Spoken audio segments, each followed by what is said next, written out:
Okay, good morning. Welcome to the July meeting. Nice and warm out there today. It's not going to rain today, is my understanding, so that's a rarity. Looks like a good meeting. Joe Ring is here. He's going to talk to us about cleaning the sensors on the cameras. Joe has a lot of experience. He's worked with WCBE as an event photographer up until COVID, which ended things. He's with RPMG and the Camera Club of Richmond, and very experienced, accomplished photographer. So before we get started, I know that Sue has some couple of announcements tonight. This Sunday, the Valentine Museum is opening their celebration of generations and the stories of Asian Americans in Richmond.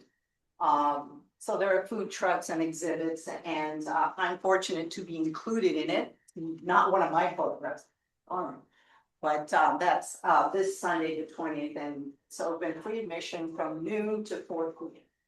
And the other thing I wanted to mention, and you probably have all been doing this, but it's a game changer for me, and I wanted to mention it last year. It's a flash drive for your phone. So often our phone gets full and we don't know what to do with photographs, but my niece's husband was complaining because I have too many old photos, I gotta move it. And for me, I usually would download it, Google Drive, or to meet. But it's a little flash drive for your phone. And on the other side of it, you have your flash drive for your computer. It transfers it to it, and you just plug it into your PC and have. So I just mentioned it to you in case you struggled with, I got all of these phone pictures that I wanted to use for a family letter or something like that. And using the phone is obviously a lot easier, and with the way how sophisticated we are, often we just use my phone. My two announcements, Valentine and a flash drive for you. Does anybody else have anything they'd like to say? Any announcements? I have a question about the flash drive. What's the capacity? This one I think was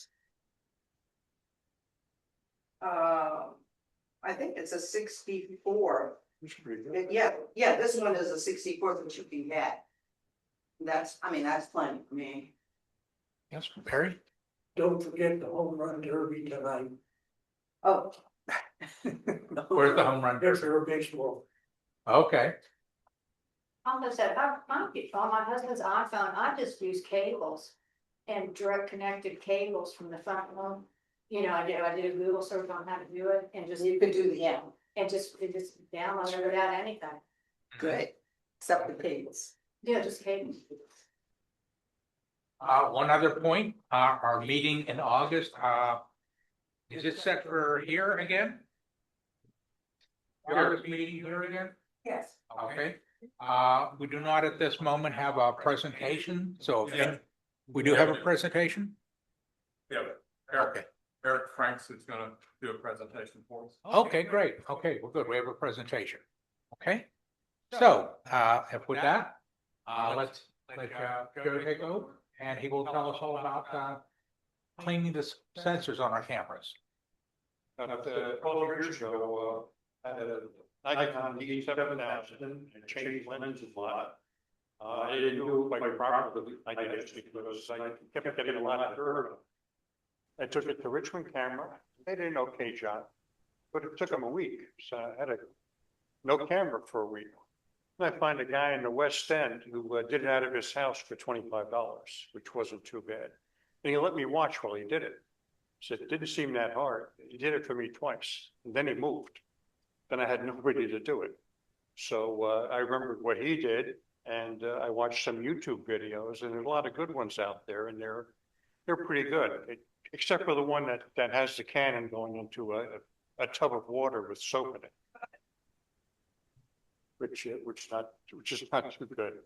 But I brought a mirrorless, and one of the basic things you want to do is have a cloth to wipe down the outside of the camera. Actually, the best thing is to how you change your lenses when you do change it. If you have your hooks up here, your camera is always going to be hanging with the sensor exposed when you change the lenses.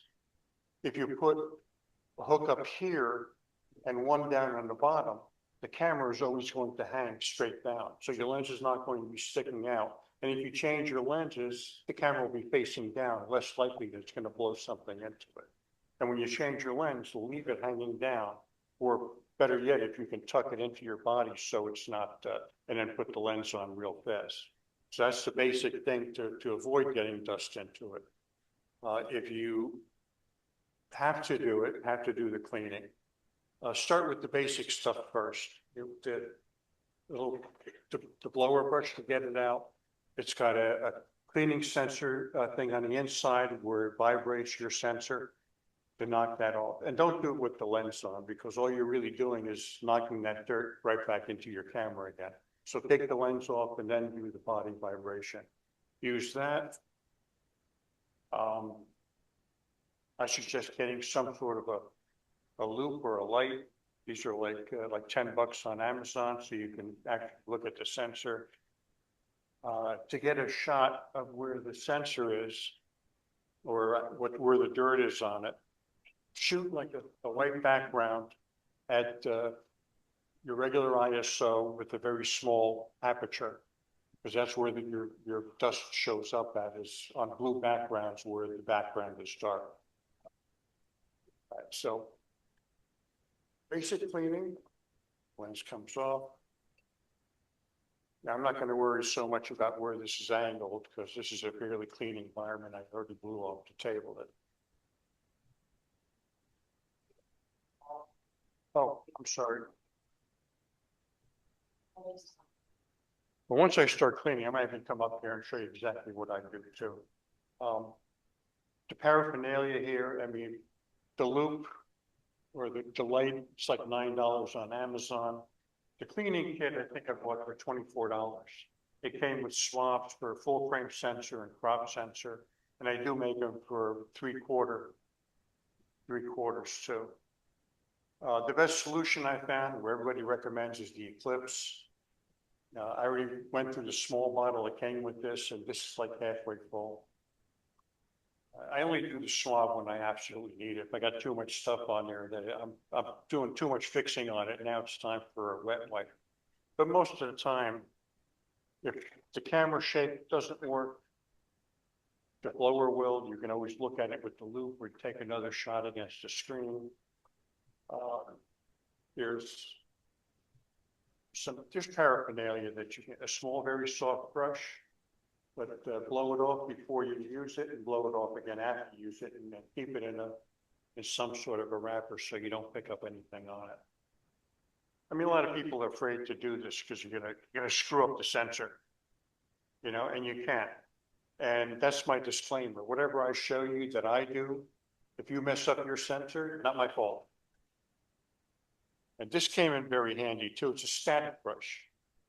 I think this was, I got stuff on it, information on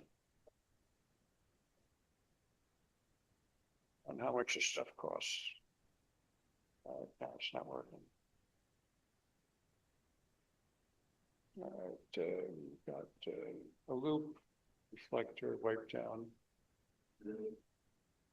I think this is like $20, but I think it was worth it. When you use it, you know, even if you're going to blow it off before you put it away, but do it again anyway before you start. Battery operated. You do that, and it'll build up static. And then what you do is, after it built up that static, to pick it up, you just very gently put it over your sensor. And if that worked, that's as far as you gotta go. Blow it off again before you put it away, just to make sure it doesn't pick anything up. I mean, this is relatively simple stuff. The hard stuff is going to be the wet. And that's what you're going to do last resort, absolutely last resort, because again, you can mess something up on it.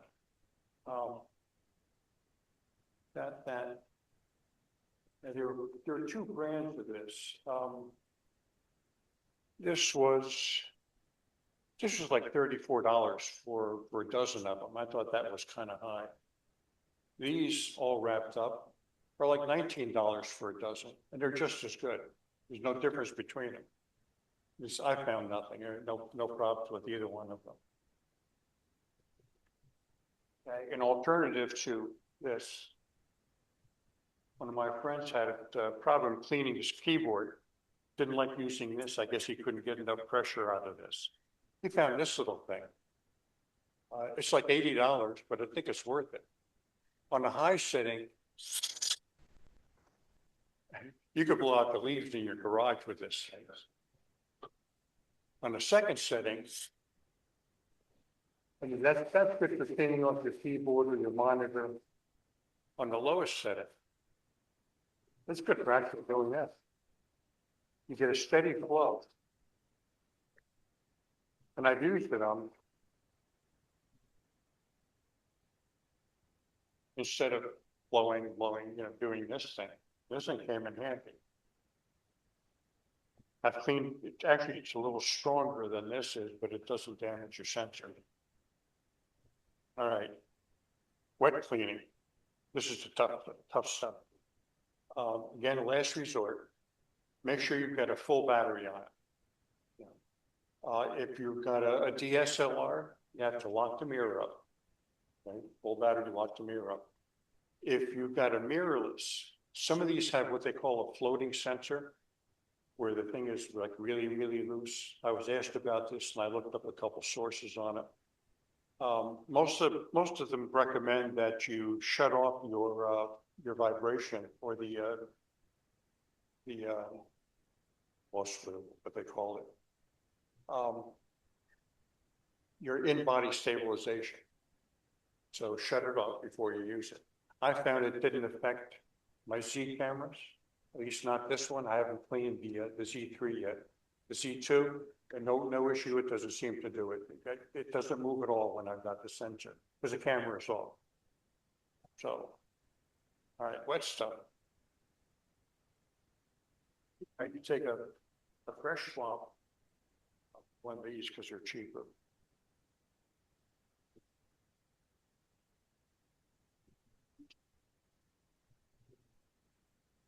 Anybody want to come in closer? If you're serious about cleaning it, you want to come in closer and see what I'm doing with this?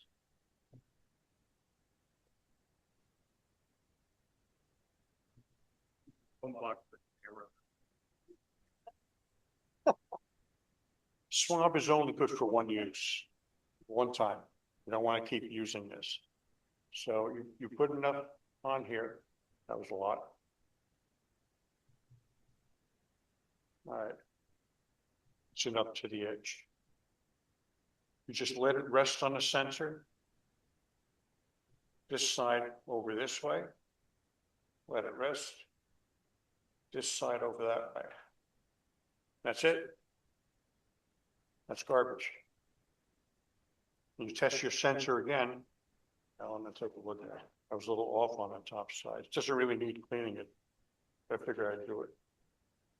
All right, come on.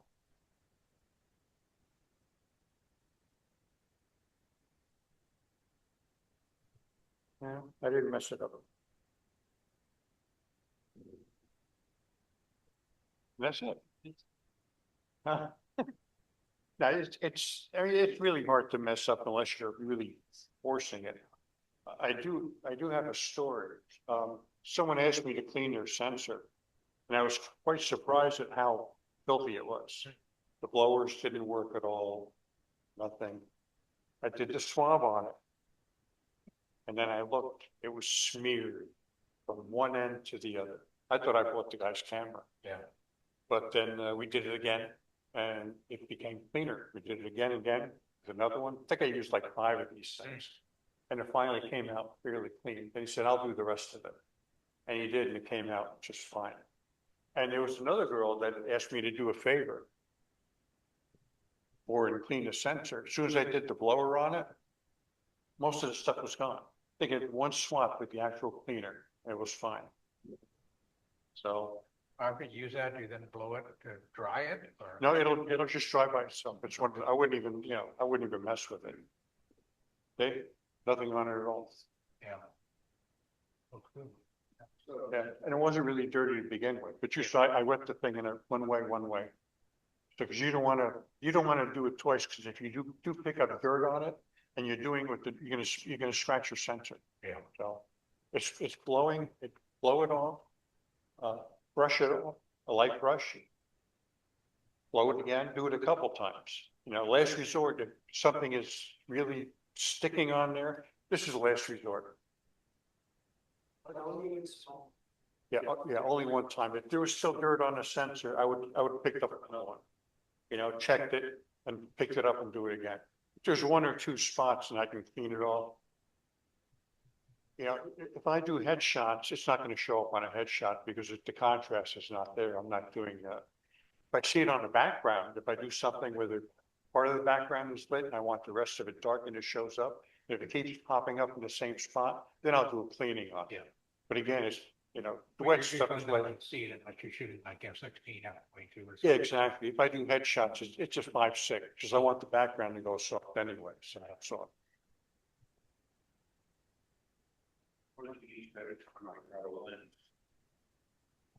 Yeah, that's pretty good. It's a good basic. Yeah. That's not gonna get in trouble. Yeah. And then as far as wet cleaning, Yes.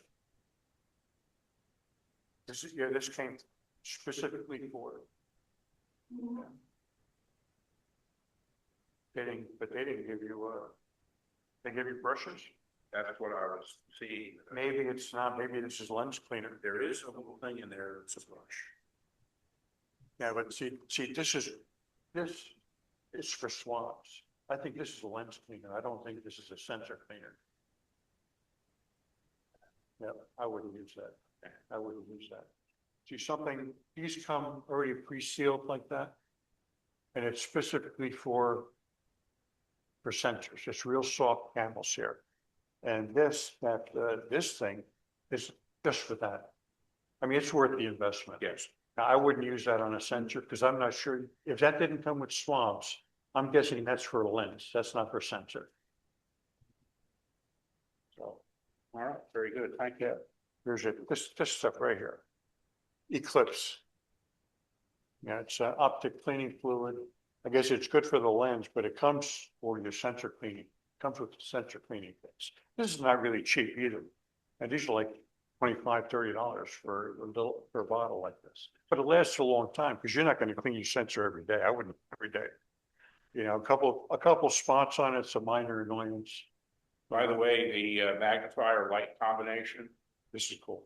I use that several times a day. The original one I have was actually a loop. It was a round circle and it fit for a DSLR. You can put it on there and it's already preset, but it'll look at your sensor.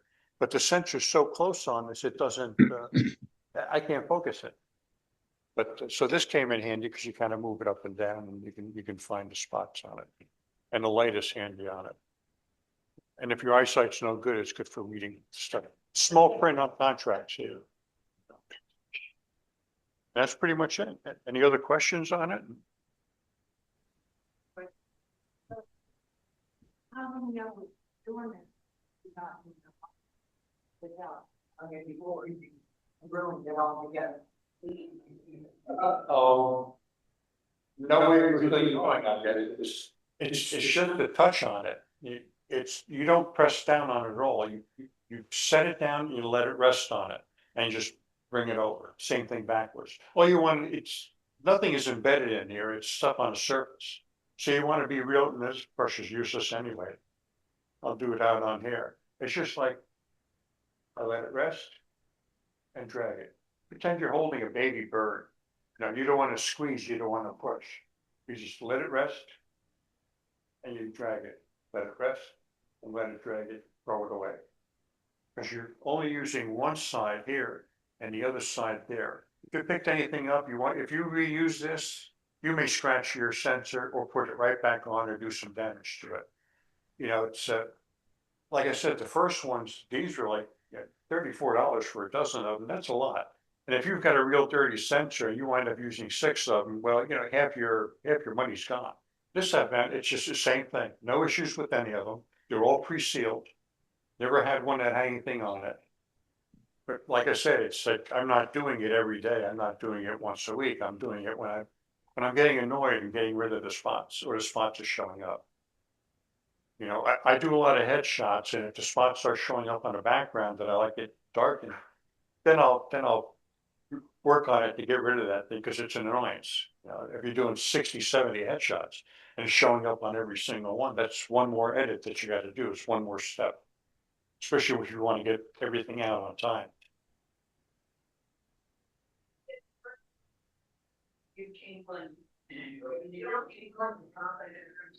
No, if you've got a camera that, no lens, you're not gonna get the sensor dirty. But if you change lenses a lot, like you guys do sports, you know, you're gonna be switching lenses when unless you carry two cameras. And I do that sometimes. If I'm doing rugby, I got two cameras. So they got that long lens on it, and suddenly they're right here. You know, the 100 to 4 is not gonna work too well when they're right in front of you. So you bring up the other camera and do the 24. With a mirrorless camera, you don't need to turn it on to clean it, right? No, the camera's gotta be shut off. Shut off. Shut off. Said something about having a full. And if you've got one of the more advanced floating sensors, turn off the vibration, like I said with this. Yeah, on this it is. But from what I'm told, that some of the floating sensors are still, in other words, they wobble. They're not locked in there. Some of the higher end cameras. You know, I don't know. I've got a Z6 II, which is this, and I got a Z6 III. The only reason I upgraded because the EV value on the 3 is real high. And I do a lot of stuff in low light, and it makes a big difference. And anything else? Can you hear me? Hello. What?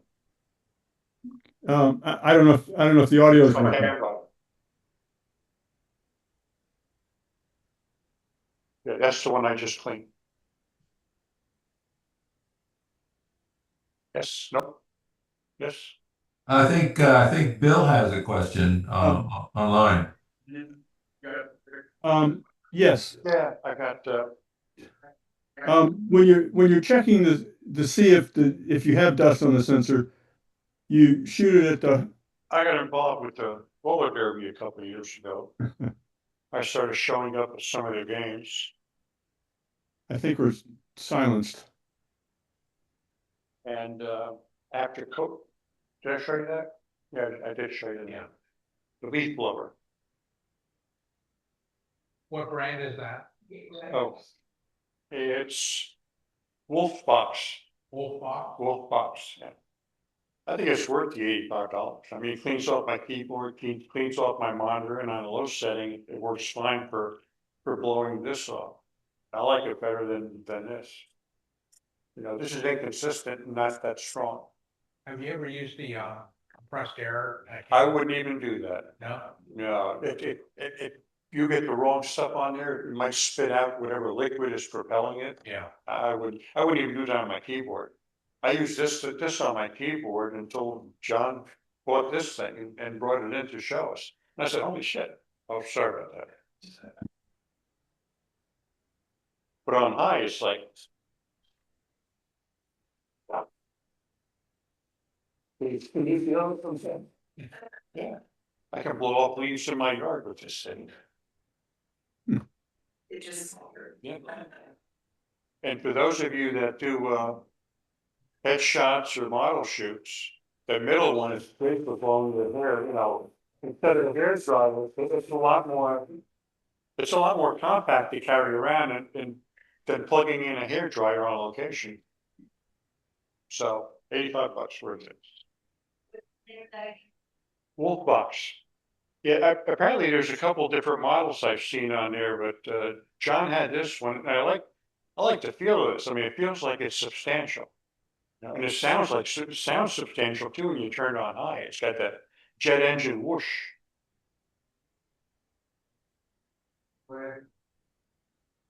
Okay. I do have a question if anybody can hear me.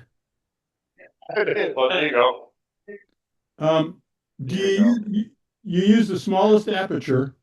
Have a cloth too, wipe down your camera before you blow it off, wipe it down when you come back in.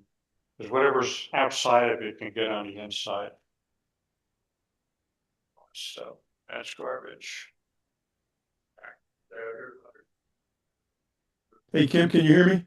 All right. I guess not. The reason I like all I can hear you, Bill. Oh, well, Frank, when you're shooting, when you're checking for dust, you shoot it. I don't know if they can hear you though. Yeah, I guess not. I sent a chat to Kemp, and let him know that you had a question, but I don't think he's seen it. It's stuff like total chance. I mean, you know, when you shoot sports. Shoot chat, yeah. I had a question too, but I'm not gonna bother. I don't think he can hear us. Okay. Jeff, we love this shot. This is my Elaine dance. You watch Seinfeld? She just does weird stuff when she comes around the corner. And I happen to catch the opposing team and the referee's looking at her like, what the hell is she doing? All right. This is whatever happens in Derby, stays in Derby unless you catch it. And she was giving her a push to make her get more momentum going. So rather than a whip, it was a push. But I loved her expression on it. She was caught off guard. And sometimes you play with stuff like focus, like tracking, and they're moving so fast. This was taken from the other side of the track, and I just got lucky with it. You take burst shots like 60 at a time, and now that seems to make it too good a shot. You never know what's going to happen. Okay. What kind of shutter speed are you using on this? Anything, for some of them, up to 1/800th of a second, so enough to stop them, get there fast. There was a game Thursday, and it was a scrimmage team, and these women are a little slower. They're not quite ready for it. The league I'm with is the River City Roller Derby, and there are 4 teams. There's an A team, there's a B team. And 2 of them are scrimmage teams. They're not quite ready to get it in, take it in. They fall kind of awkward. They don't fall as fast, they don't recover as fast. So they're not ready for their scrimmage. So on those, 1/500th of a second is enough to catch them. Unless they're coming at you, then you have to boost it up. So it depends on which angle the shooting from. This is taken from the center of the track. And then if you guys want to come to roller derby, you're signing a waiver, I think you spot in the center of the track to get something like this. Where she's being tracked by the referee, because she's the scoring chamber. And you can't get this on the outside. You have a little square that you're allowed to stand in. And you have to stay there. Be careful in that square because the referees stay around. So you could be lining up a real good shot, and all of a sudden find that we got shot at the skaters aren't. You know, not or the referees aren't, or they're right in front of you. Where is that located? This is at the convention center. All the major games are at the convention center. Whenever they play somebody from out of state or one of the other bigger leagues, it's going to be at the convention center. What's your lens that you typically use? This one's my 24 to 105. That was shot at 24. Same thing, same spot, the center. It's like she's looking for a violation. But I got both the referees there. This is like 10 seconds after the bell went off. So, yeah, everybody's fighting to try and figure the back. Okay. And I call this the pinup shot. They had it on their Facebook page for quite a while. Because it kind of looks like it was set up, but it's not, and just caught in the middle of the action. Okay. And this is, I thought this was funny because it's an appropriate sponsor. They have sponsors too. For the penalty box. And she seems to be in it quite a bit. So I really need in that. But. And then she's expressing her inner genius sentence. It wasn't asked for, she's just coming around. For some reason she did this and I caught it. Now this is at the roller dome, which is absolute hell for lighting. They've got fluorescent lights, aren't bright enough. there's a disco ball hanging in there. There's a green light on one side and an orange light on the other. So you catch them in spots where it just, the white balance is just totally off. Or you get lucky like something like that. And then no skaters were injured in this photo. Sure. But I love catching stuff like this, and that stuff happens. Stuff happens. Okay. And then there's Photoshop. When they come at you and you get a decent angle on it, you can do crazy stuff like this. I suggest that they do player cards. Print player cards, and put it on a table, sell it for money maker. Next one. Another one, I decided to put her on a Wheaties box. All right, one more. One more, same thing, little Photoshop, another one. And that's it. This lady is an emergency room nurse. And she's also a waiter. And she hits hard, she's on the A team, obviously, and she's a coach of the scrimmage teams. Okay, I believe that's it. That's it. Wow, that's it.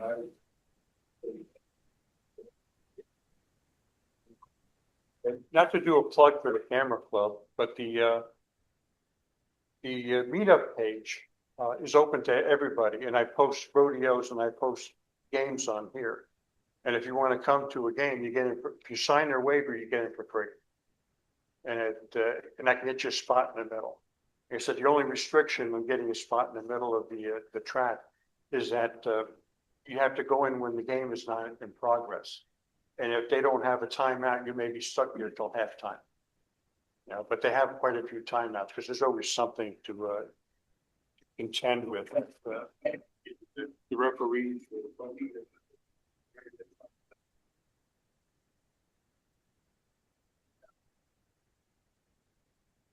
Thank you very much, Joe. That was very informative.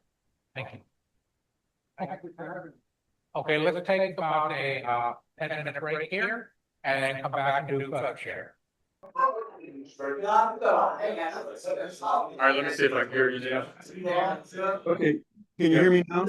Yeah, I got you now. Okay, when you're shooting to check for the dust on the sensor, you use the smallest aperture and the highest or lowest ISO. Hold on a second.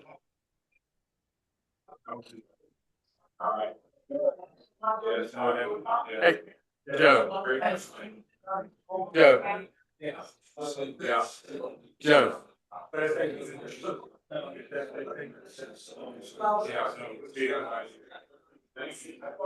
Hey, Joe. Here's a second. Got a question for you. Here. Okay. Put the and Bill, ask her question again. Joe, when you're shooting to find out if you have dust on your sensor, you use the smallest aperture, highest ISO or lowest? The ISO doesn't matter, but you want the contrast on a white background. Okay. It's like you were shooting a dark sky. And So you want. do you shoot it at infinity or closest focus? I would focus on it. Okay, focus on this actual wall that you're shooting on. Focus on the wall. Yeah. Okay. High aperture. Yeah, high aperture. All right, that's what I was curious about. Hey, Joe? Yeah. I have a question as well. Okay. Approximately how many times, I mean, as best as you can remember, how many times do you change the lens before you think you need to clean the lens? Well, with the DSLR, it sounds weird when I'm 50. With the DSLR, not so much. With the mirrorless, I was surprised how much dust I picked up very quickly. But not so much now. I try and keep the lens on. I carry two cameras when I'm outside. I do sports outside, so I'll have one camera with a 24 to 240 on it, and the other one's got a 100 to 40.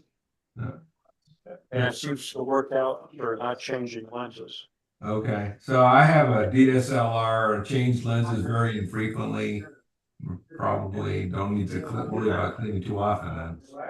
Yeah, just change like I had said, make sure the camera's only, turn away from any wind that you may have. And, Right. keep doing that and slow it off. Even a camera shaking, that usually comes with your sensor on the cameras. Yeah, Don't do it with the lens on. Hey, all you're doing is whatever shaking off, is then going on the back of that lens or the camera body. right. Okay, thanks. Appreciate it. You're welcome. Thank you.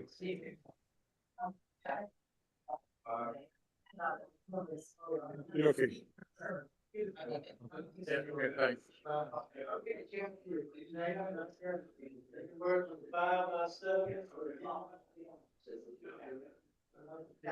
She's got such a.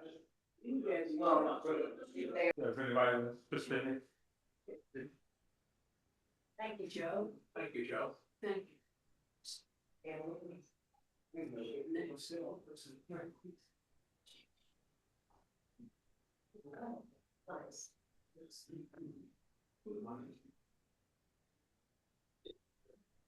Oh,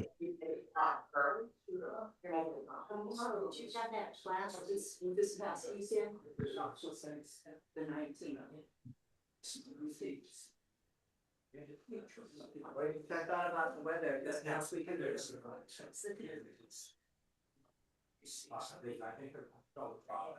I'll check it out, see what's on the calendar. Okay, looks like I'm up for photo share.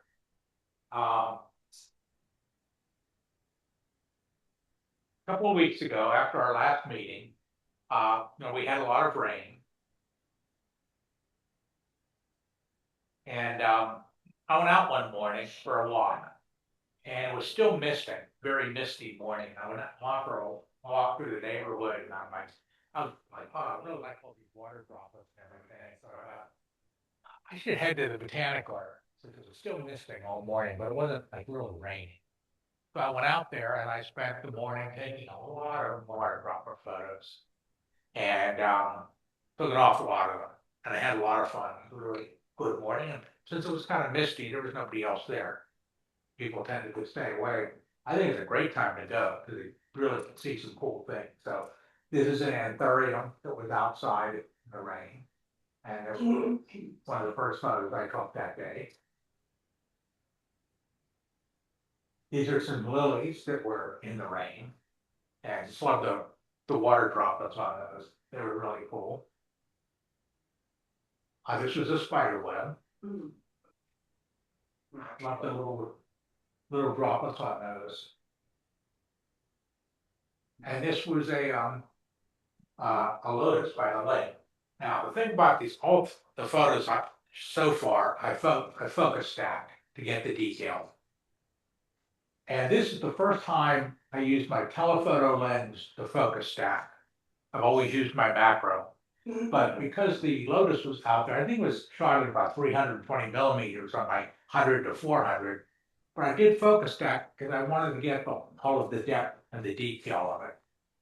So I tried that and it worked. And this is a little plant called borage, I believe. And it really had a lot of little hairs on it, really captured all of the water droplets. So that was a fun one to photograph. So Tom, that's what I did.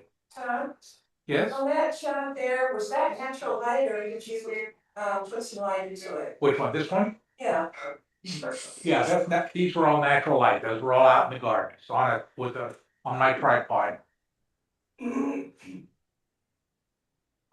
And then this is one that I did at home. I had a calla lily in my yard that bloomed, and I just really like this shot. This little bit of an abstract close up of a calla lily. Then we had a photo shoot started out down on 14th Street and ended up going down the Canal Walk. And this is the apartment building there. I think it's called Vistas on the James. And it's condos and apartments. And it looks like a pretty cool place. I can consider living there. But I just thought it was a really nice building. And then this was just the railroad tracks nearby, across the railroad tracks. And then this is on the canal walk. I believe this little building is where they sell tickets to do a canal tour. And I like the way this was lined up here. And this is the first time I'd ever actually been to the canal walk, which is kind of sad. But it was really pretty. It was a really pretty day, great reflections in the water. Really good time to be down there. This is that same apartment building, but this was across the canal, getting the reflections of the building. This was under one of the overpasses by the canal. I thought was pretty cool. Just next when this was looking the other direction, walking back on the canal. It was pretty with all of the trees and so forth down there. And then this is on the James apartment building there, along there. I thought it was a nice shot there in the canal. And one more. And then this found a place nearby that it's a flower market. They grow flowers and they provide them to different places. You can go out there and buy flowers at $1 a stem. But you have to bring your own vase or whatever to carry them in. Where is that, Tom? I have to give you the address, or it's kind of behind Publix back in, there's a development back in there. Behind Publix. Which The public? one over on Virginia Center Complex, Oh. back in that area. Oh, And yeah, I just went there one time, somebody had told me about it. So I went up there and I didn't have anything to put the flowers in. So I had to just bring- buy one. So, but I just bought a few, but this was a sunflower that I picked up there. And then I also did it in black and white. Same things, changed the blue to black. Did that. Then I was out one day looking to pick up some other things, and I saw a wild passion flower. So I brought this home to photograph. That's a really interesting looking flower. They're really pretty, but I've seen them in gardens, but they also grow wild. And then I took my grandson up to Shenandoah. I took him up there for a couple of nights. And this is the big meadow there.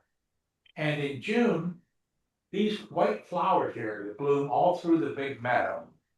Yeah, that's the only place I've ever seen was up in Shenandoah. But they're called fly poison. And they're called fly poison because the parts of the flower are very caustic, and the settlers would grind them up, mix them with sugar, and put it out, and it would kill flies. So they didn't have screens for their windows. So it's a really pretty flower that I saw, but they're a big field of them. Next, the close-up of what one looks like when it's first starting to bloom.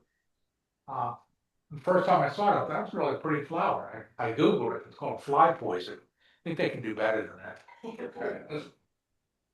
Next, there's a gravel road that goes along past the big meadow, and it goes down into the woods, and I like this shot in black and white. I thought it made a good shot. I photographed this once in the fog as well. Then we took my grandson and we went on a hike with him. We went to the top of High Top Mountain, which is a 3-mile round trip, a little over 900 feet of elevation change. And he did real well for it. The view up there was really pretty. There's a very good view looking to the west. And this is another view up there, same place. So it was pretty cool. And then this is my grandson. I took a couple of pictures of him while we were out there. Just he was standing in front of there's an official behind it. I liked him. I just got a picture of him standing there. And then I got another picture of him when we were hiking to the mountain, of him pretending that he's lifting up this big boulder. So I thought those would come out. The next thing about it is that his birthday just passed. And he has gotten really into Jurassic Park. And so I thought, let me see what can be done. So I asked Sue, I sent her these two pictures and I said, could you Photoshop a T-Rex into these pictures? And she did. This is the first one. And this is the second. I had this printed and made a birthday card for him with this on the front of it. And when he opened this card, he saw it, he just fell apart. He thought this was amazing.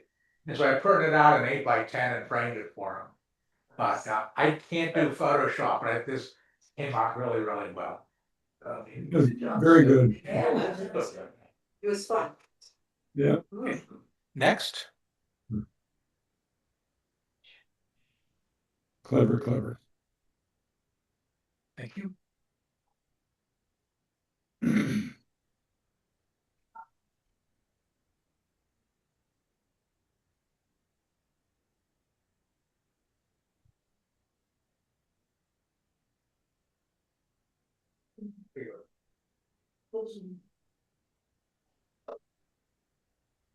Okay, here we are. The ones that I have today, will take the limit out, and go off into the city stadium, and it's the Richmond Kickers. And we've, as most of you know, have evolved into focusing on, sports photography. And we do it because, or I do it certainly because I just like the color, the fabulous colors that you often get in the movement and the expression, as Joe was saying. Sometimes when they're really into it, the athletes, you get a terrific expression on their faces. But anyway, here's one that one drawback for shooting at City Stadium is the games typically start at 7 p.m. and last until 9. There were a couple of games that were 5 o'clock this summer. They were the women's games, the Ivy team, and the men's games. The men's team, of course, they're the Kickers, sponsored by U-Crops, among other entities. And anyway, there we are in front of the goal, and the goalkeeper is the fellow in green, and he's playing for the Kickers, and the opponent team is dressed in the dark uniforms. And anyway, they're just using their heads, doing hitters to keep the ball out of the goal. Somebody's projected it toward the goal. They're assisting the goalkeeper there. Now this next one, I like this one because of that guy is really projecting that ball, and plus I love the expression on his face. And of course, another player's suffered a misfortune, and he has an expression of a grimace on his face. He's not seriously hurt. It was transitory, but and a lot of them involve things like that. Now this is just I just call this one intensive action, and that's what it is. And one player's going down, and when I shoot these things, I try to make sure I get their entire body in. I don't want to have people's arms and etc. out of the frame, so that kind of limits what we can do. Next. Another similar encounter. These are different games, by the way. There's so many of them that we've already shot 20, I'd say, so far this summer. Now, here's another one similar to the first one, and I've named this one Three Heads Are Better Than One. And yeah, again, expressions. I love the expressions. I love the way this fellow's can project himself so high, and a lot of interest in body art. Next, please. Aha, and this one's entitled Goalkeeper Down. She's in yellow, needless to say. And this is the women's they call them pre-professional. They're the Ivy team, Ivy. And their season, their local season is already over. They're playing out of town, but they're finished, but the men will be playing until October. And that's it. That's all I've got. Oh, shutter speed. Always, at least I go down. Especially the soccer ball, it goes so fast. As you did the shot, that ball. And shoot manual. Usually the lens is on 5 or 5.6, but and again, I've got a problem with the 7 to 9 p.m. with it being so dark, but I've tried shooting some at aperture of 14 just to get more depth of field. But then you got a terrible ISO problem, automatic ISO. But I use primarily Lightroom, and Lightroom has really upgraded its noise reduction. It's amazing what we can do now, removing noise from a picture compared to what the or something like that. Anybody else have a question?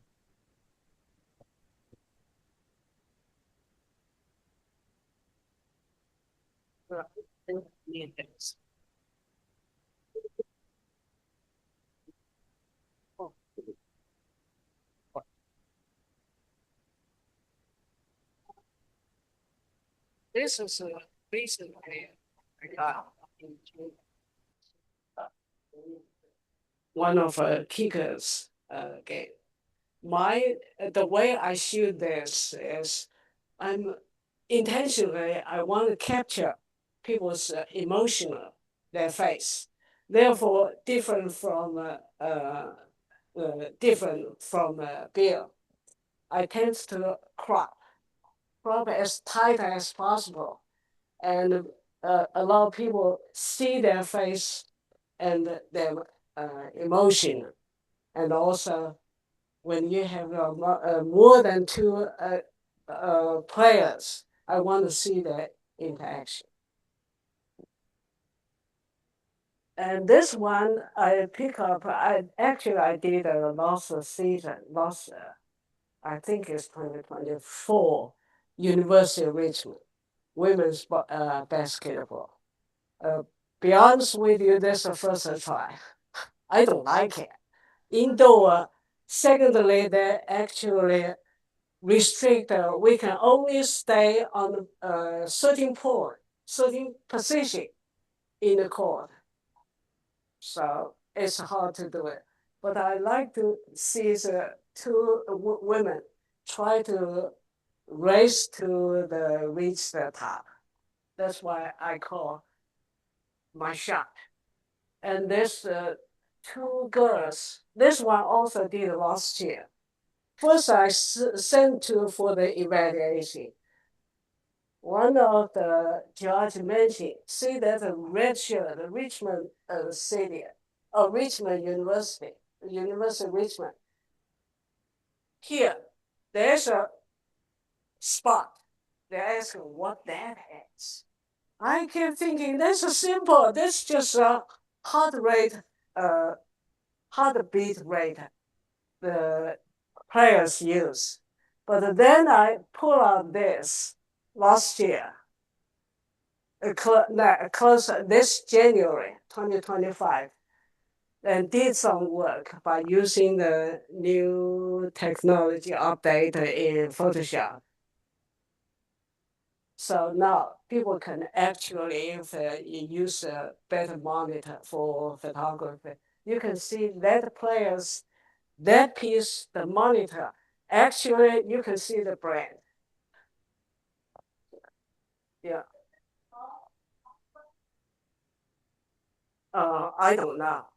This girl, they're fighting so hard. You can see that almost rip out the t-shirt. Beautiful. This one just did late, I think 2 weeks ago. July the 2nd. It's Ivy's lost again, final game for this season. The reason I took this picture is this is the way I'm doing that. Each time I go to shoot, first 10 or 15 minutes, I do not do anything, just watch. Try to identify some players I'm interested. Look at this girl's hair. I can think, what the hell are you thinking? You're running and your hair will drag you back. But she is tough. And secondly, because we take a picture in the evening, a black player is quite a challenge. I think this is a good challenge to me and how to do the work. I want to separate white player and the black player has contract, but at the same time, I don't want to exaggerate or overdone. This is also. Any question? The shelter speed is starting to about 1600 or 2000 most percent after 8 o'clock. 2000. I saw automatic, but I said I use it to the automatic. Well, with the manual instead of the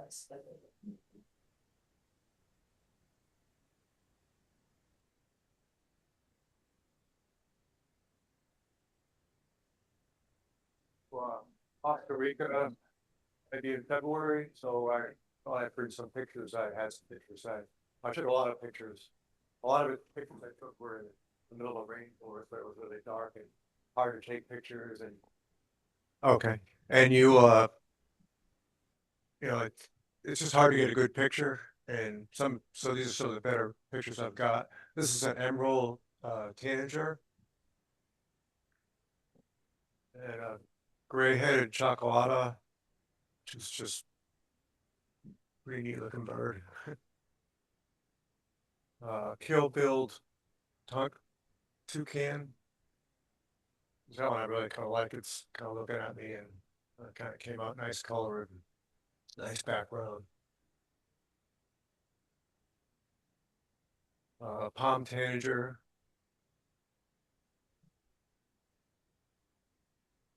Red-legged honey creeper. They got some weird names, and they're all like mostly 3-part names, and well, these weren't that many, but a scarlet rump tanager.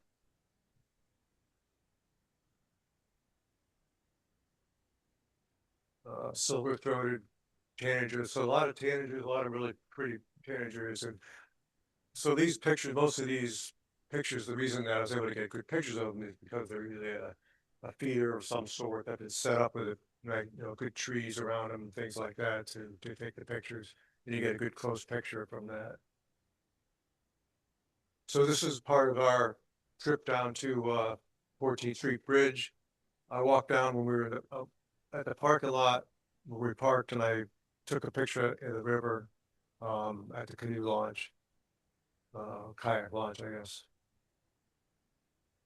This actually is the same building that Tom had a picture of. I was under a little bit of an overpass, so it kind of had that, put that perspective to it. There was a mechanical box that was on the canal walk.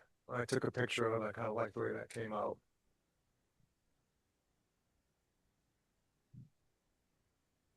I was at well, I walked out of the canal walk. There's a Southern Tap Room, I think it's called, and the back of their building. This is they have a courtyard, and I guess that's their bar, outdoor bar. So I took a picture of that. That's what that is. I think that's it.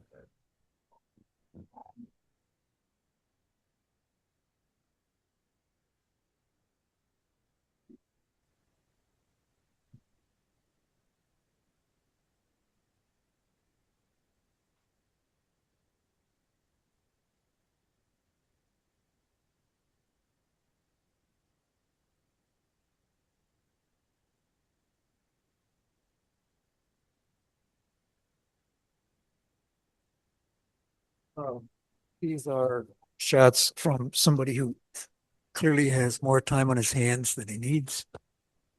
This is the VMFA, and I decided to play with these shots a little bit. You all recognize that.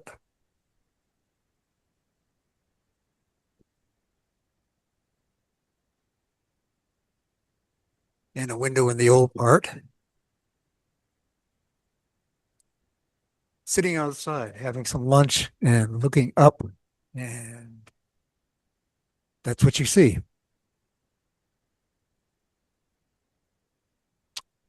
Again, VMFA with a little bit of playing in Photoshop. But I also got out, this is a June 19th celebration over on the east side. I just liked the expression on the mother and the two kids. And he was enjoying himself, June 19th, breaking every chain.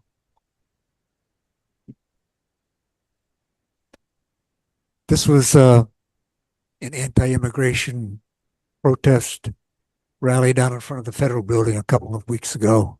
And I just thought she looked right in the spirit of things.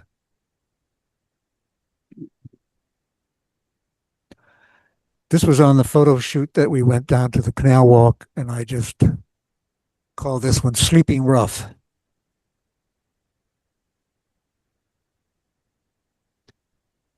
And these two guys, again, I call this one Gotta Smoke.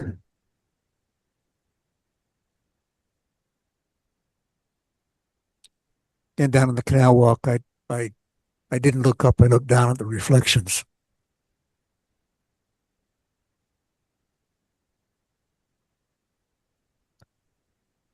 Try to figure out what that says. Reflected in the water.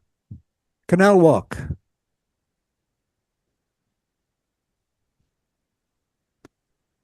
And this is part of the theme of the theme for the year. This is Some Like It Hot.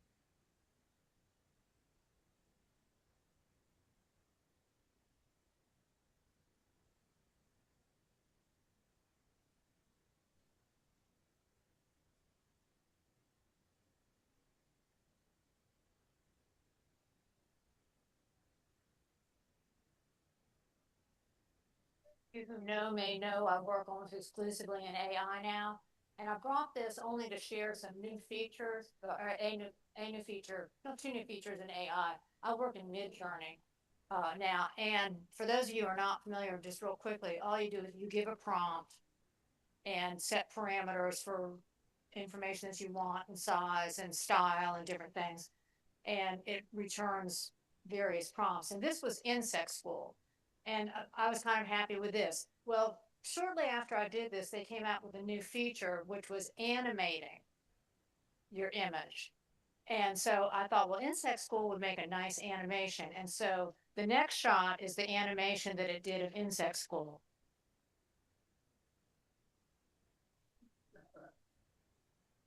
And they're 5 seconds. You can extend them if you want to, or you can extend them manually, but I'm just kind of playing around.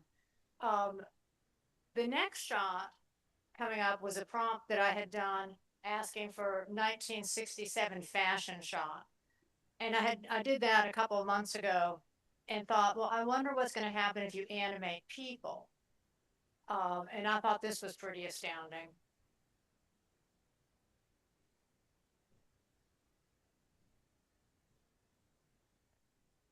And you can see why people in Hollywood are concerned about, who's going to be starring in movies. This one I did recently, and I do a lot of rabbits and I do a lot of illustrations. And this was a rabbit at our flower farm moving around. And I was wondering, how will this look animated? And then I thought, I need more, can you back up one? for me. I need more room on the right for her to be able to move into. And so the other new feature that I want to tell you about, it's been around a while actually, is just this, make this image larger. And you can go ahead, Cam. And so you size it out what you want and it fills it in. And again, you get usually four returns. And so this was the one I thought was the best. And so I said, okay, let's see what happens when we animate this.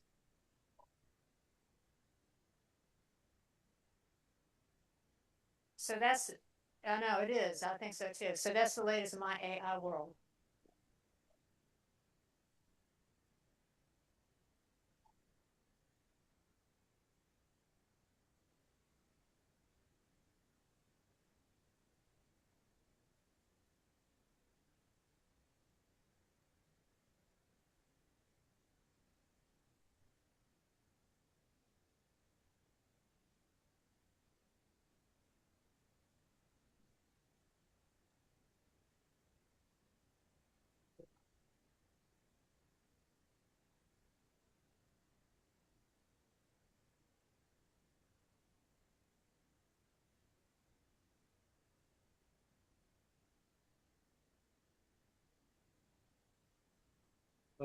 We might call this good, bad, and the ugly.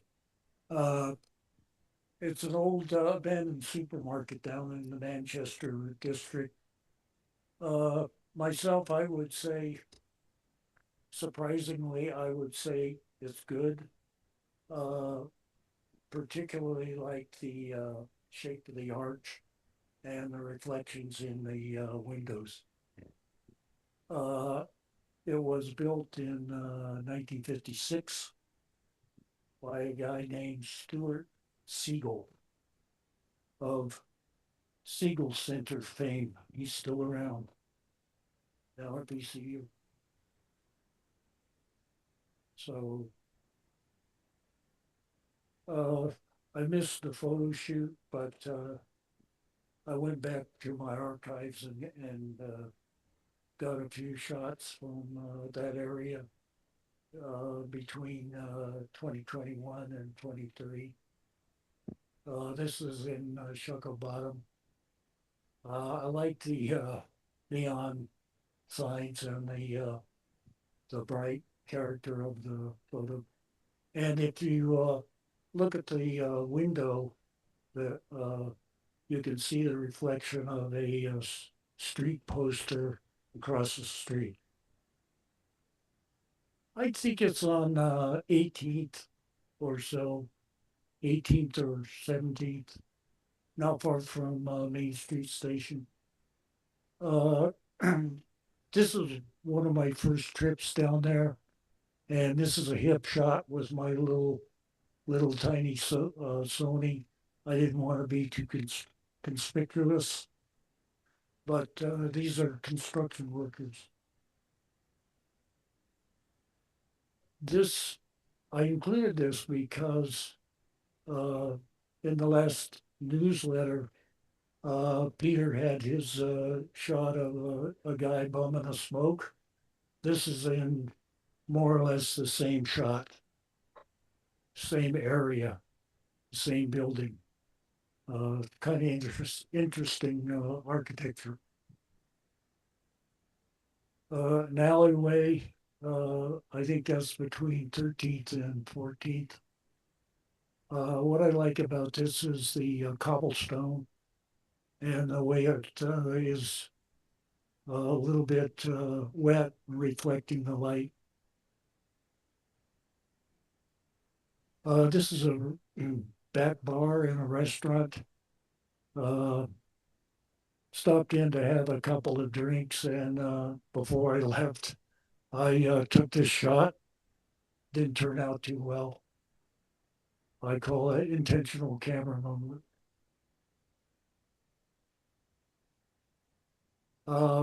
This is Canal Walk.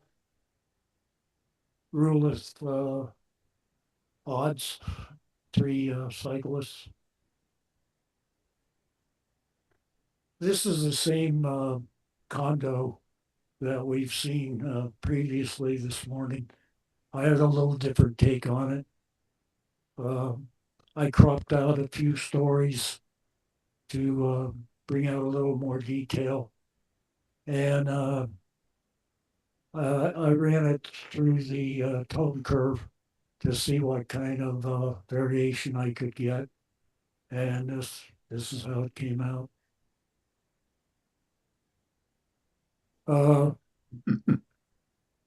The junkyard. I keep going back to the junkyard to see what I can get. I guess you could call this a hybrid. Uh, so between a Volkswagen and a Rolls Royce. I like the checkered flag. Somebody has a sense of humor, I guess. Here's another experimental shot. Uh, Mechanic shop near where I live. And every time I drive by, just glance over and see what's out in the yard. In this case, there was a V8 engine strapped to a wooden pallet ready to be dropped into a pickup truck. And again, I used the tone curve to see if I could get some interesting colors. And a lot of times that doesn't work out, but I just like the combination of colors in this shot. And this is a backyard moldable exposure. And I did a little editing in Photoshop. I think those are called chaste trees. You know those, Tom? Chaste trees? Yeah, I think that's what they call them. And that's it.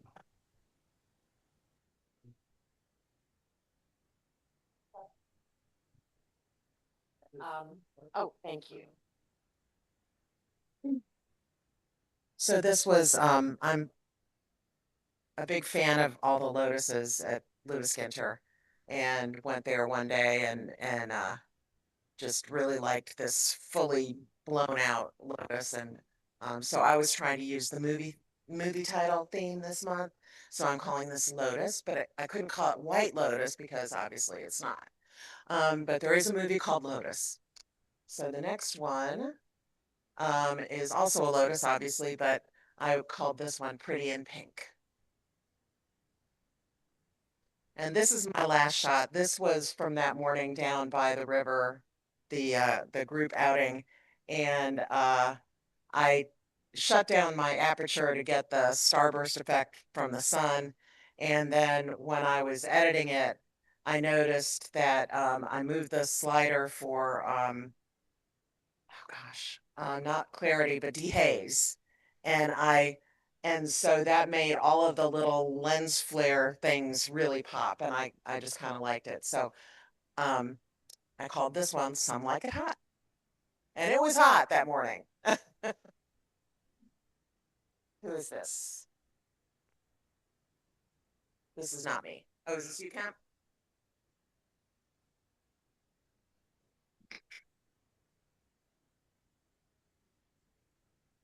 Thank you. This is from the meeting where we did the tabletop photos, and I realized that I hadn't shared any of those yet. This is one of those.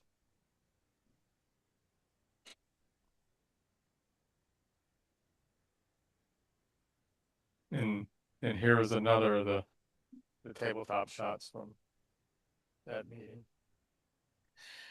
And last Thursday I went over to the roller dome there with Joe, and these are a few of my shots that I took there. And as Joe said, the lighting is definitely not easy to work with.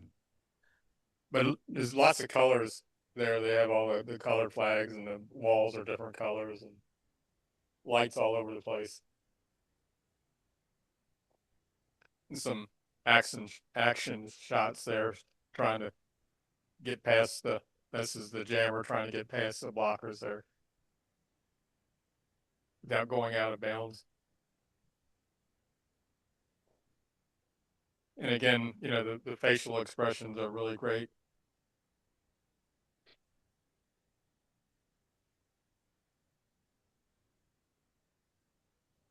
And there's Joe standing in the little square in the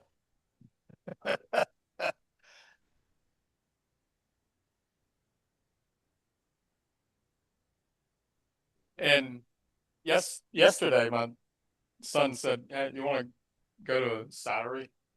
So we went up I rode with him and we went up to Charlottesville to the Trump cidery. This was inside, and it's a pretty little place, and had gorgeous sky when we got there. Really looked good. The clouds. You know, some outdoor seating, and this is some of the orchards up there, and there's a winery right next to it. That's my son's car.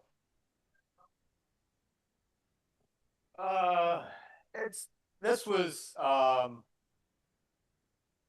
little southwest of Zion Crossroad. It's just past 15, a little bit after you pass 15, there's Zion Crossroad. South of 64.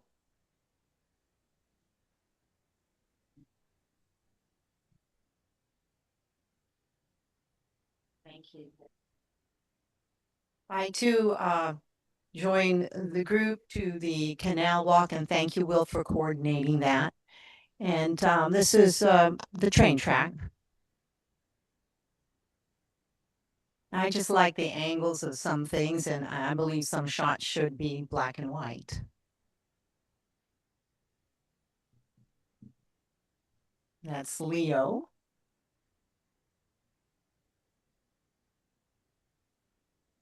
I just saw that and I thought that was worthy of capture.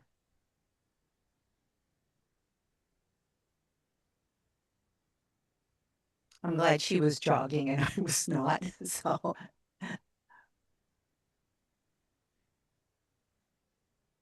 And it's right by that tidal basin, and it was really a brilliantly hot and bright day. Just another capture. And also down by the parking lot area, there's this old bus that they use. So I thought, oh, or they have a place where you can rent out equipment. So that was right there at the parking lot. I think I have one more, and guess. Tom, Leo, and Will. So thank you again for coordinating that. That was fun. Thank you. I think that's it.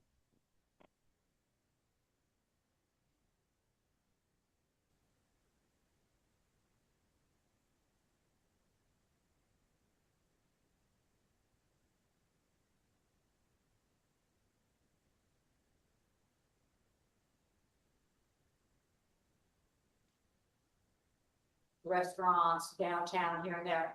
And I mean, it's a fabulous show. I think it's running through July 19th. Art space or artwork? Art Space, yeah. No, It's artwork. Artworks down in Manchester. Yeah, Artworks Manchester. And you think it ends the 19th? I think it is the 19th. Pfeiffer, okay. Pfeiffer. Anyway, it's beautiful. Work down here. Very nice presentation, and if I've been playing, it's all one. Everything's just now. Everything's on that. And Peter, do you have something? Yeah, if you contributed today and you want your shots in the next newsletter, may I borrow your thumb drive? Or please send them to.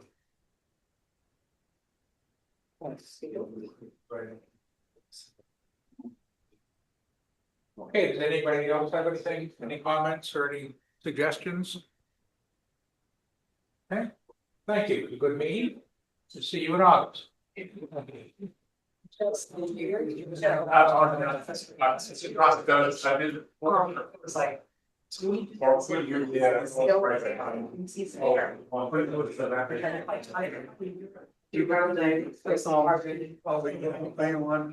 at that, just like the Where's the camera stuff's got to meet up? Hey, Bill, you remember the camera? Yeah, because I want to get it.